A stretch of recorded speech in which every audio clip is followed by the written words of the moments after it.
성탄절 말씀 나누겠습니다. 오늘은 마태복음 2장 말씀을 중심으로 예수님을 만나는 세 가지 단계라는 말씀 제목으로 은혜 나누겠습니다. 같이 한번 제목을 읽어보실까요? 시작.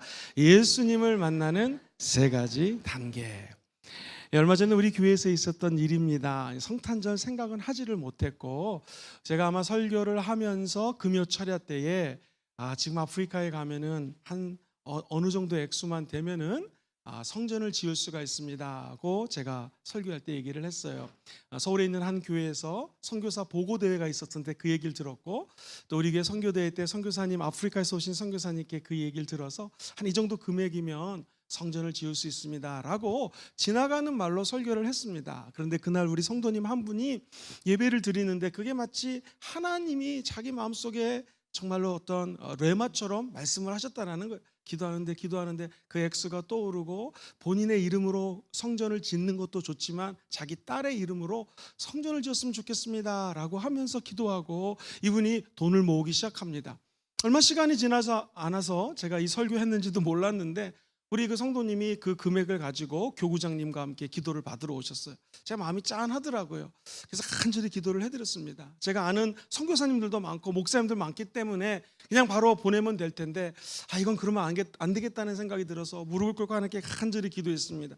하나님, 이 금액을 도대체 어디로 보내야지 하나님께 영광을 올려드리고 하나님께 칭찬받으겠습니까 해서 아프리카에 계신 선교사님 전화하고 남미에 계신 선교사님께도 전화를 하고 전 세계에 선교를 코디네이팅하는 목사님하고도 상담을 하고 이러이러 있는데 이거 어떻게 하면 좋겠습니까 했더니 인도에 있는 한 목사님을 소개시켜 주는 거예요. 그래서 제가 또 통화를 했습니다. 이래서 이 금액을 보내려고 하는데 어떻게 하는 게 하나님 가장 기뻐하실까요? 그랬더니 그분이 얘기를 하시기를, 인도의 어려운 환경 속에서 교회를 짓고 있는데 여기다 헌금하셔도 좋지만 그 성도님이 교회를 짓기 위해서 그 금액을 헌금하셨다면 이런 거는 어떨까요? 하면서 인도의 운물이 없어서 힘들어하는 분들이 많다라는 거예요. 그래서 그분들을 위해서 운물을 파면 이 금액하고 딱 맞습니다 얘기를 해주셨어요.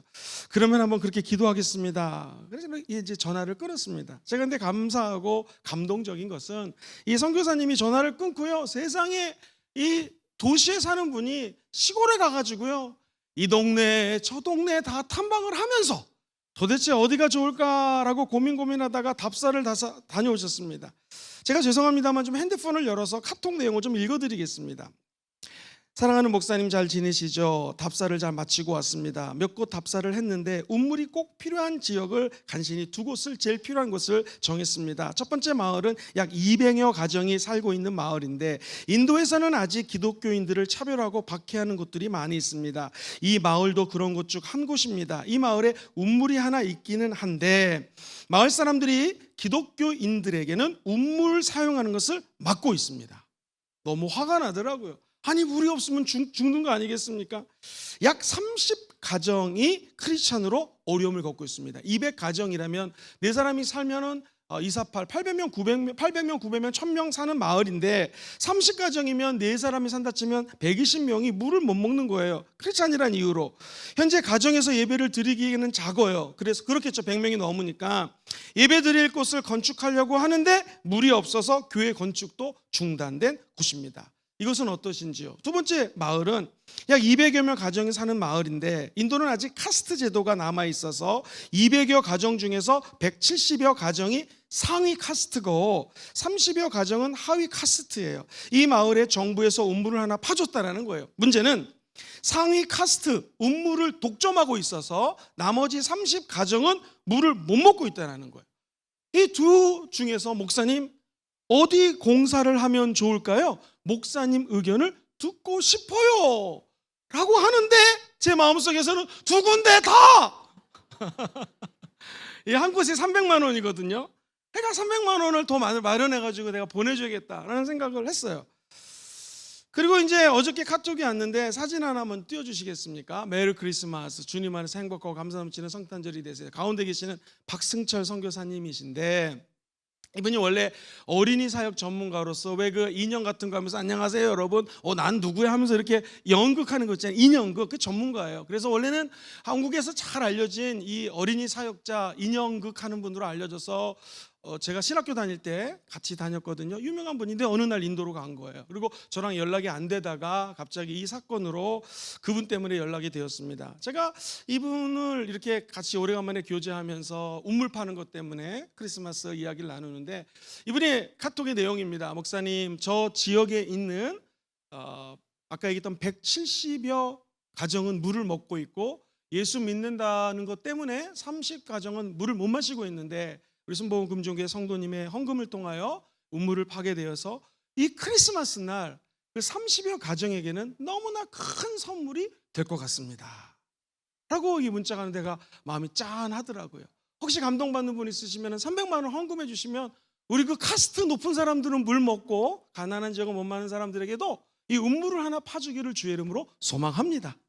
아멘 하신 분들은 감동이 오신 분이라 믿고, 아멘 안 하신 분은 아이고 주여 하시는 분도 계실 텐데요. 네, 하여튼 감동을 주시는 분은 저에게 이렇게 헌금해 주면 기도하고 보내도록 하겠습니다.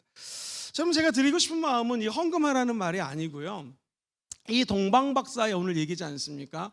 동방박사가 오늘 아기 예수를 만나는 여정을 가만히 살펴보니까 이 스테이지, 단계가 있더라고요. 적어도 이 성경 구절 말씀에는 이 세 가지 단계를 통해서 예수를 만나요. 첫 번째는 원래 저 베들레헴에서 별이 떠가지고 동방박사가 이 별을 따라갑니다. 그런데 사실 이 신학적으로 성경적으로 동방박사가 3명이라는 말은 없어요. 다만 이 보배합을 열었더니 우리가 잘 아는 것처럼 3가지 하나님께 드리는 선물, 예물이 있었기 때문에 아마 3명이 아니었는가라고 얘기를 해요.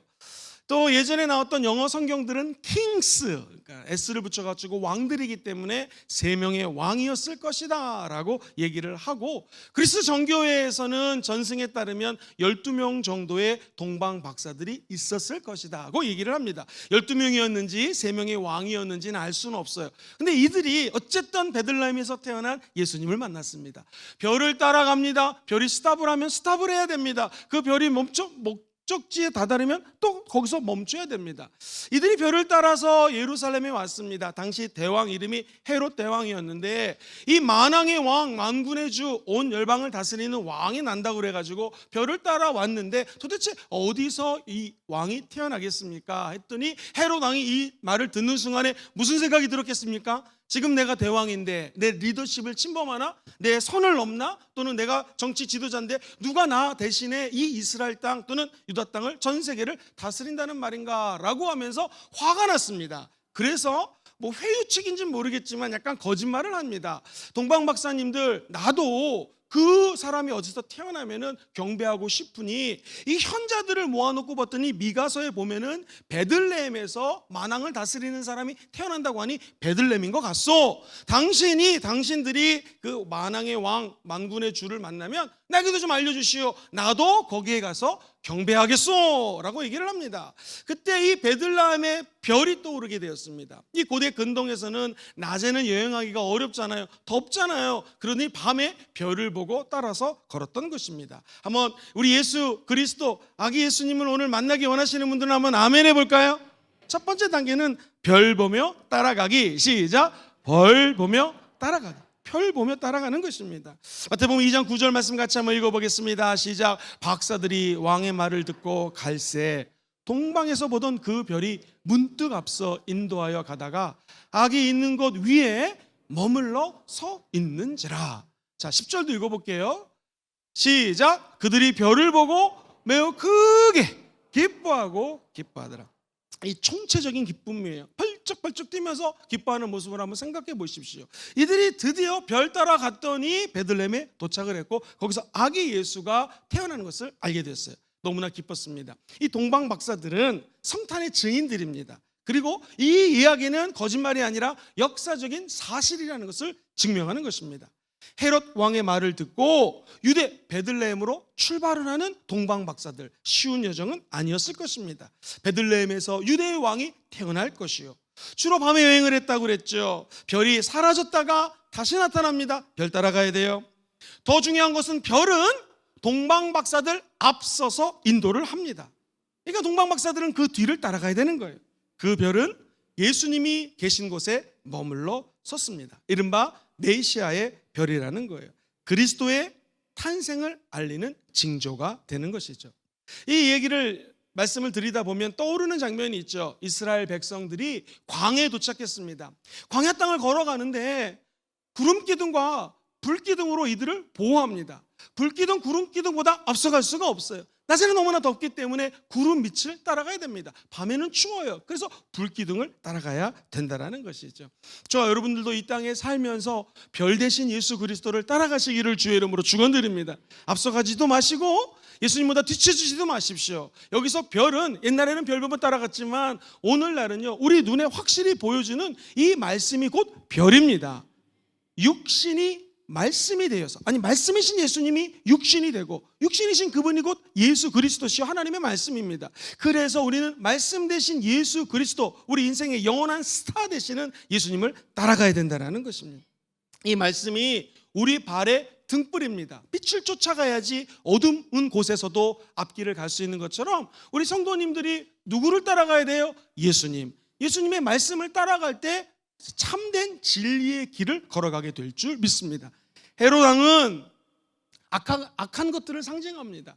결국에는 좀 이따 얘기를 드리겠지만 세 명이든지 12명이든지 동방 박사들이 하나님의 지시를 받고 예루살렘에 가지 않고 그냥 다른 길로 자기 고향에 가게 되었습니다. 사랑하는 성도님들, 헤롯 왕은요, 이게 속았다는 생각이 들어서 베들레헴에서 태어난 어린아이들을 다 죽입니다. 사탄이 하는 일이죠. 동방 박사가 하는 것은 무엇입니까? 우리 예수 믿는 사람들이 진리 대신 예수 그리스도를 따라가는 삶의 여정을 의미하는 것입니다. 동방 박사들은 예수를 만나기 위해서 첫 번째, 별 보며 따라가기. 시작. 별 보며 따라가기. 만약에 예수님이 보이지 않는다면 우리 마음속에 있는 십자가를 생각하시고 예배당에 나오셔서 저 앞에 있는 예수 십자가를 보고 따라가면 틀림없이 은혜의 길로 걸어가게 될 것입니다. 십자가에서 죽고 부활하신 예수님은 저와 여러분들의 모든 죄와 함께 죽으셨을 뿐만 아니라 이제 새로운 생명으로 부활의 능력, 성령의 능력을 허락하여 주셨다는 것이죠. 그 은총이 천국 가는 날까지 우리 앞길을 보장해 주시고, 야훼 하나님의 선하심과 인자하심이 정녕 나를 따르리니 내가 야훼 집에 영원히 거한다고 말씀하는 것입니다. 우리 하나님의 놀라운 은혜가 되시는 예수 그리스도, 그분이 이 땅에 오셨습니다. 동방 박사들은 별 보며 따라가는 첫 번째 스테이지를 걸었던 것이죠. 두 번째 한번 따라해 볼까요? 엎드려 경배하기. 시작. 엎드려 경배하기. 이분들이 너무너무나 기뻤어요. 드디어 예수님을 만났구나 했을 때 두 번째 예수를 만나는 동방 박사들은 엎드려서 경배했다라는 것입니다. 성경 말씀 그 다음 절 마태복음 22장 11절 말씀 같이 읽어볼게요. 시작. 집에 들어가 아기와 그의 어머니 마리아가 함께 있는 것을 보고 엎드려 아기께 경배하고 보배압을 열어 황금과 유향과 몰약을 예물로 드렸습니다. 사랑하는 성도님들, 우리 예수님은 마곡간에서 태어났잖아요. 우리 예수님은 구유에서 태어났어요. 말 구유에서. 그런데 학자들에 따르면 오늘 성경에 집에 들어가 이렇게 적혀져 있습니다. 이 말은 우리 예수님 구유에서 태어났지만 시간이 조금 지난 상태예요. 그래서 집 안에 있으십니다. 예수님이 탄생하고 여러 날이 지난 후에 동방 박사들이 찾아간 것입니다. 근데 여기서 쓰인 단어가요, 집에 들어가 아기와 그의 어머니 마리아가 있는 것을 봤습니다. 그리고 엎드려 아기 예수께 경배했습니다. 여기서 경배라고 하는 단어는 그 당시 고대 근동에서 하나님에게만 쓰이는 단어예요. 즉 그들이 엎드려 경배한 아기 예수가 하나님이신 것을 알았던 것이죠. 우리 예수님은 만왕의 왕이 되십니다. 그래서 보배합을 열었더니 황금이 들어있어요. 보배합이라고 하는 것은 뭐냐면요, 보물 상자입니다. 우리 어렸을 때 보물 상자가 있었죠. 가장 좋아하는 거 그 안에 넣습니다. 우리 어렸을 때 제일 좋아하는 우리 남자분들 보물이 뭐였습니까? 기억나세요? 딱지, 구슬, 별약 이런 거 기억나세요? 우리 보물 상자에 있었잖아요. 우리 여자 성도님들 뭐 있었습니까? 인형들, 보물 상자들, 내가 가장 아끼는 거. 내 마음의 보물 상자는 무엇입니까? 보물 상자를 열었더니 예수님을 예표하는 세 가지 예물이 들어 있었습니다. 성경에 보면은 사방으로 우겨쌈을 당한 것 같지라도 걱정하지 말아야 될 것은 저와 여러분들이 질그릇 같은 존재예요. 질그릇은 무엇이냐면 깨지는 거예요. 내가 아무리 강한 것 같지만 언젠가는 깨져 있어요. 주 앞에 부서져야 됩니다. 깨져야지 되는 거예요. 그게 질그릇입니다. 그런데 성경은 우리 이 질그릇에 누구를 모시고 있어요? 보배 대신 예수 그리스도를 모시고 있다는 것입니다. 그러면 우리의 보배 중에 가장 귀한 보배 대신 예수님이 우리 보물함에 들어와야 된다는 거예요. 어렸을 때는 딱지라든가 구슬 이런 게 보물이었다면 이제 예수 믿고 난 다음에는요 다 버리시고 가장 크고 귀한 예수 그리스도를 우리 질그릇 같은 인생에 담으시기를 주의 이름으로 축원드립니다. 황금이라고 하는 것은 만왕의 왕, 만군의 주가 되시는 예수 그리스도의 리더십을 상징하는 것입니다. 또 하나 우리 성도님들이 기억해야 될 것은요, 이 보배합을, 보물 상자를 미리 준비했다라는 것입니다. 우리 예수님 계시네, 경배합니다. 지갑에서 딱 꺼내가지고 황금, 이게 아니라 미리 우리 예수님을 만나기 전에 준비해서 나왔다라는 거예요. 저희 할아버지께서는 늘 예배를 드리기 전에는 전날, 그 당시 500원짜리, 1000원짜리, 만원짜리 정말 귀했을 때죠. 제가 아주 어렸을 때니까 늘 다리미로 다려가지고 헌금 봉투에 넣어서 헌금을 하고, 단 10원, 100원을 우리들에게 헌금을 줘도 가장 좋은 돈 미리 준비해서 기도하고 이거 헌금해야 된다라고 분별해서 그 돈을 줬습니다. 여러분 오해하지 마세요. 성탄절날 내가 1000만 원, 아까 얘기했던 우리 그 우물을 파는데 300만 원, 이런 액수가 중요한 게 아니에요. 한번 따라해볼까요? 미리 준비하는 마음, 이 태도가 중요하다는 것입니다. 보배 합을 미리 준비했다는 거예요. 액수가 중요하지 않습니다. 기도 제목 적고 하나님 내가 이 마음을 담아 올려드립니다 라고 하면서 그 헌물을 주 앞에 드렸다는 거예요. 황금은 예수의 왕권을 상징합니다. 두 번째 한번 따라해볼까요? 유황. 유향은 바로 우리가 잘 아는 것처럼 향기 있는 것입니다. 출애굽기 30장 37절에 보면 이런 말씀이 나와요. 시작. 네가 야훼를 위하여 만들 향은 거룩한 것이니 너희를 위하여는 그 방법대로 만들지 말아라고 얘기합니다. 거룩하신 구주께 나는 유향을 드리는데 이 만백성이 찬양을 올려드리며 주 앞에 바치는 것이 유향이에요. 이것은 예수님의 향기로운 신성을 의미합니다. 하나님이시라는 거예요. 즉 하나님이신 예수님께 이 헌물을 바친다는 의미가 유향입니다. 다시 말해서 황금은 왕이신 예수님, 그리고 유향은 우리 하나님이신 예수님, 신성, 하늘 영광 버리고 이 땅에 오신 예수님께 이 귀한 물질 헌금을 드립니다 라는 의미예요. 세 번째, 몰약이라고 하는 것은 우리 예수님이 십자가에서 죽을 때에 부패를 방지하기 위해서 사용했던 것이 이 몰약입니다. 애굽에서 우리가 아는 것처럼 미라를 만들 때 사용했던 것이 몰약이에요. 부패를 방지하고 썩는 것을 막아주는 것입니다. 예를 들면 요한복음 19장 39절에 보면 일찍이 예수께 밤이 찾아왔던 니고데모도 뭘 가지고 왔어요? 몰약과 칭얌 섞은 것을 100리트라쯤 가지고 왔더라. 이때 쓰였던 것이 몰약이에요. 니고데모가 예수님의 시체가 부패되는 것을 방지하기 위해서 가져왔다라는 것입니다. 이것은 우리 예수님이 십자가에서 죽으셨잖아요. 고난입니다. 우리 예수님은 고난 가운데서도 침묵하셨습니다. 교회 생활하시면서 힘드신 분 계십니까? 다른 사람들이 막 손가락질해서 어려운 분이 계십니까? 이때 예수님을 닮아가는 절호의 기회라는 것을 기억하시기를 바랍니다. 예수 그리스도를 믿고 열심히 봉사하면 어려움이 있습니다. 어찌 보면 아무런 비판을 받지 않는다는 것은 일을 안 하고 있다는 거예요. 내가 힘들고 어렵다고 하는 것은 일을 하고 있다는 것이고, 일을 하면 부딪히게 되어 있습니다. 여러분 교회에서 아무것도 안 하면은요 아무런 비판을 받지 않습니다. 하나님 일을 자꾸 하면 욕을 얻어먹게 되어 있습니다. 어디 저만 그렇습니까? 우리 장로님들, 권사님들, 안수 집사님들, 우리 집사님들 일을 하잖아요. 욕을 얻어먹게 되어 있습니다. 그런데 그렇게 신앙생활하면서 고통을 당하고 어려움이 있고 눈물이 있고 힘든 일이 있었을 때 이 몰약을 기억하십시오. 몰약은 예수님의 성품을 의미하는 것입니다. 고난이 있고 어려움이 있고 눈물이 있고 슬픔이 있을 때 점점 우리는 예수님을 닮아갈 수가 있는 것입니다. 역대상 16장 29절을 한번 읽어볼까요? 시작. 야훼의 이름에 합당한 영광을 그에게 돌릴지어다. 제물을 듣고 그 앞에 들어갈지어다. 아름답고 거룩한 곳으로 야훼께 어떻게 해요?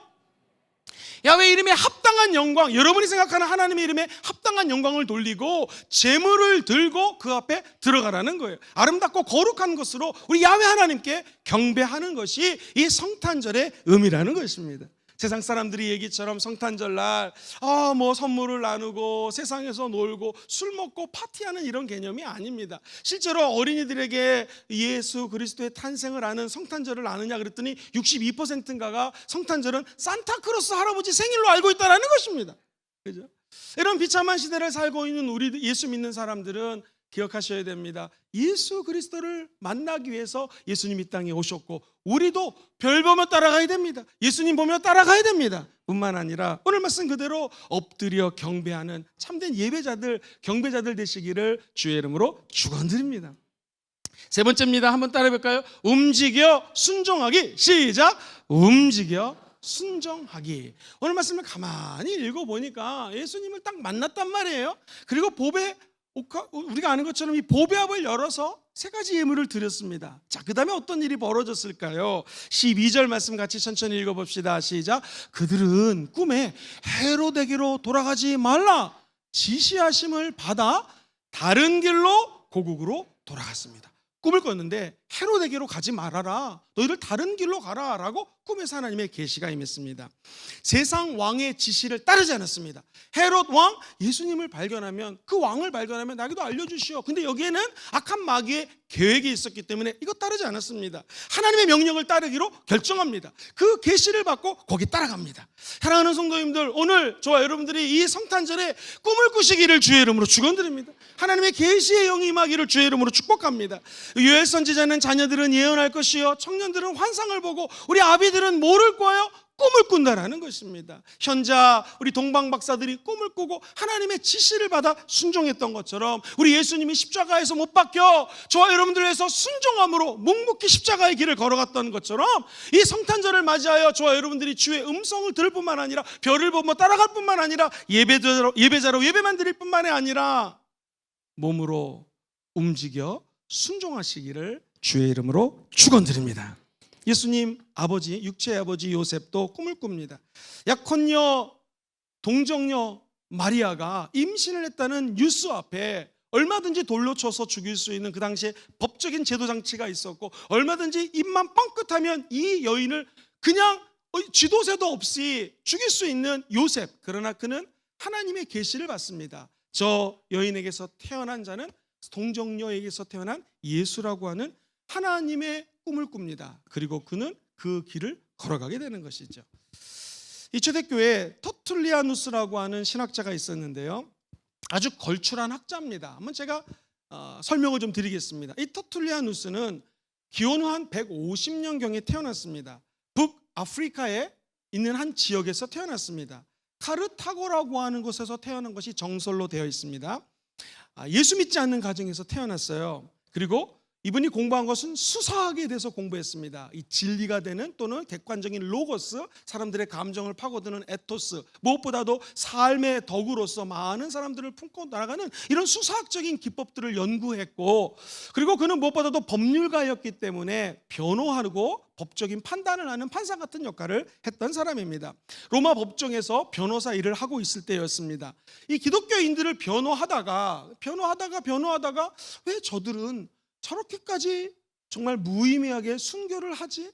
그냥 예수 안 믿어요 하면 될 걸 갖다가 끝까지 믿고 원형 경기장에 들어가서 사자밥이 되고, 왜 십자가에 저렇게 못 박혀 죽고, 빨리 죽이려면 거꾸로 못 매달려 가지고, 그때는 머리를 안 잘랐잖아요. 머리에다 기름을 바른 다음에 불을 붙이면 베드로처럼 이렇게 죽는 것이 아니라 거꾸로 빨리 머리부터 타들어가니까 죽는 거거든요.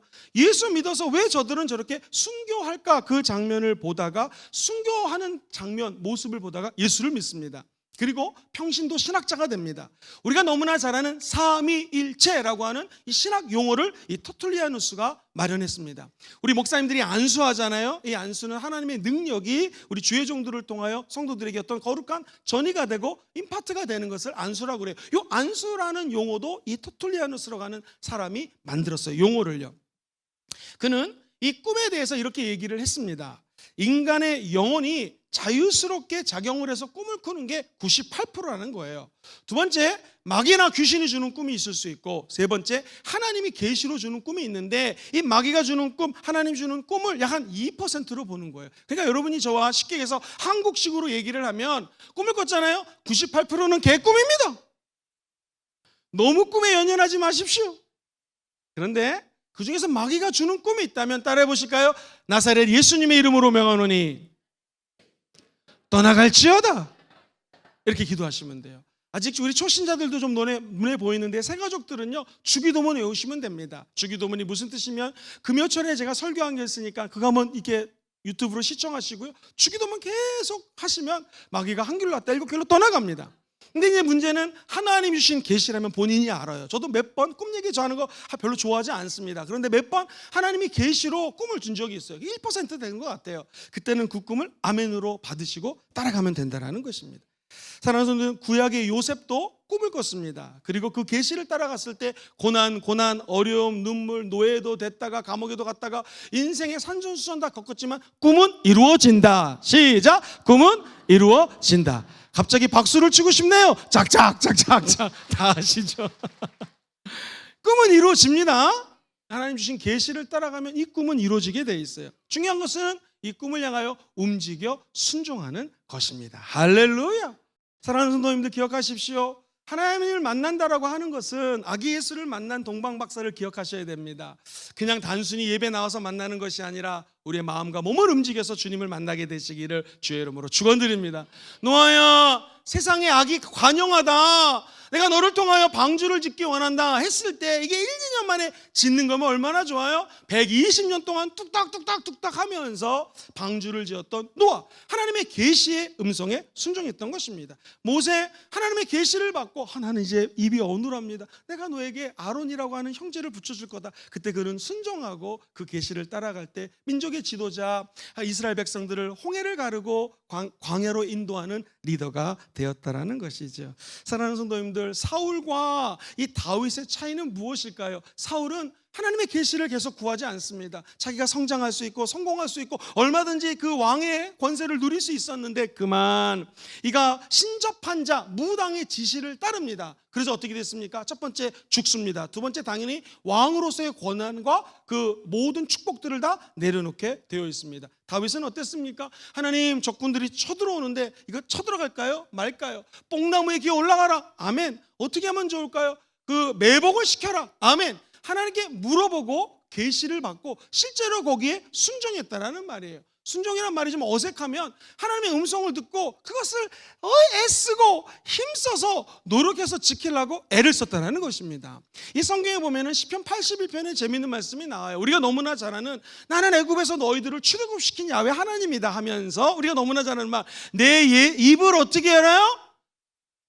넓게 열라. 개역개정에는 크게 열라. 그 다음에 뭐라고 적혀 있습니까? 내가 채우리라 말씀하셨어요. 근데 이거를 많은 사람들이 아는데 쭉 읽어 내려가면은 너희들이 내가 말하는데 왜 순종하지 않느냐 하면서 15절에 가면은 이렇게 얘기해요. 같이 읽어봅시다. 시작. 야훼를 미워하는 자는 그에게 복종하는 채 할지라도 그들의 시대는 영원히 계속된다는 거예요. 제가 먼저 설명하고 16절 넘어갈게요. 15절에 보면은 야훼를 설마 싫어하고 미워하는 자가 있어도 우리 하나님께 복종을 하되 복종하는 채만 해도 재밌죠? 이것을 신학자 브리스라고 하는 사람은 이렇게 얘기했습니다. 내가 하나님을 싫어하는 사람이 있어요. 근데 그 사람이 하나님의 말씀에 싫어도 순종하는 채만 해도 복종하는 채만 할지라도 그들의 시대는 영원히 계속될 것이다. 사울 왕이 복종하는 척만 했더라도 그의 시대는 계속될 수 있었다라는 것입니다. 그렇게 되는 자들은 바로 16절에 이렇게 언급을 하죠. 같이 읽어볼게요. 시작. 또 내가 기름진 밀을 그들에게 먹이며 반석에서 나오는 꼴로 너를 만족하게 하리라 하셨도다. 할렐루야. 자, 여러분들이 별별 못 따라가고 엎드려 경배하고 더 중요한 건 무엇입니까? 오늘 이 말씀 그대로 움직여 순종하시기를 주의 이름으로 축원드립니다. 항상 연말에는요, 주의 종이 제가 목사님이 교회학교 교사로 좀 순종해 주시겠습니까? 한번 따라해볼까요? 아멘! 라고 하시면 됩니다.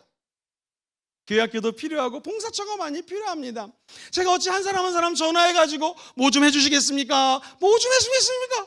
앞으로 안 하겠습니다. 한마디 하시면은 정말 하나님의 음성이라 생각하고 순종하시기를 주의 이름으로 축원드립니다. 그렇습니다. 사도행전 보면 4장 19절에 한번 같이 읽어보겠습니다. 시작. 베드로와 요한이 대답하여 이르되 하나님 앞에서 내가 너희의 말을 듣는 것이 하나님의 말씀을 듣는 것보다 옳은가 어떻게 해요? 판단하는 거예요. 이 말은 베드로와 요한이 당시 기세가 등등했던 사람이었습니다. 권력과 유대인, 이 관원들, 높은 포지션에 있던 사람들 이 말씀 듣지 않고 내가 하나님 말씀 듣고 하나님 말씀 따라간다라는 것입니다. 사랑하는 성도님들, 오해하지 마십시오. 김영근 목사는 하나님이 결코 아닙니다. 그리고 여러분의 주의 종들도 하나님이 아닙니다. 저와 여러분들이 믿고 따라가고 오직 신뢰할 분은 예수님밖에 없습니다. 믿으십니까? 사람 신뢰하시면 안 돼요. 예수님만 바라봐야 됩니다. 그러나 하나님께서는 교회에 질서를 주셨습니다. 그 질서대로 여러분들이 순종하고 나아갈 때 하나님께서는 반드시 좋은 일로 채워주실 줄 믿습니다. 오늘 말씀 같이 한번 정리해 보겠습니다. 예수님 만나기 원하시면 이 성탄절에 한번 아멘 해볼까요? 적어도 동방박사는 우리 성도들을 상징하는데요, 동방박사들은 이렇게 하나님의 아들 예수를 만났습니다. 첫 번째, 벌 보며 따라가기. 시작. 별 보며 따라가기. 두 번째입니다. 한번 큰 소리로 따라해 보시죠. 엎드려 경배하기. 시작. 엎드려 경배하기. 세 번째가 제일 중요하죠. 시작. 움직여 순종하기. 이때 저와 여러분들도 올해가 가기 전에 살아계신 예수님을 만나게 될 줄 믿습니다.